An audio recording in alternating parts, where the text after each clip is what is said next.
স্বাগত, শুভ বিজয়া। আজ আমি তৈরি করেছি কলমি শাক ভাজা, কাঁচা লঙ্কা দিয়ে, রসুন দিয়ে। লবণ তো দিতে হবে। আর করেছি চিংড়ির বড়া। আলু ক্র্যাশ করে নিয়েছি, সেদ্ধ করা নয়, আলু ক্র্যাশ করে জলটা নিংড়ে নিয়েছি। তারপরে দিয়েছি পেঁয়াজ, রসুন, আদা, লঙ্কা, হলুদ, সামান্য একটু মিষ্টি দিয়েছি স্বাদের জন্য। আর দিয়েছি পেঁয়াজ, রসুন, আদা সব দিয়ে আমি বড়াটা করেছি। আর করেছি চিংড়ির ঝাল।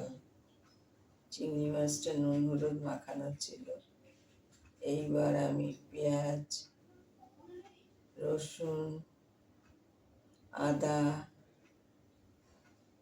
লঙ্কা, হলুদ সব দিয়ে কাঁচা তেল দিয়ে মেখে সামান্য একটু মিষ্টি দিয়ে দিয়েছি, চিংড়ি মাছ বলে, দিয়ে আমি দম বন্ধ করে ঢাকা দিয়ে দিয়েছি।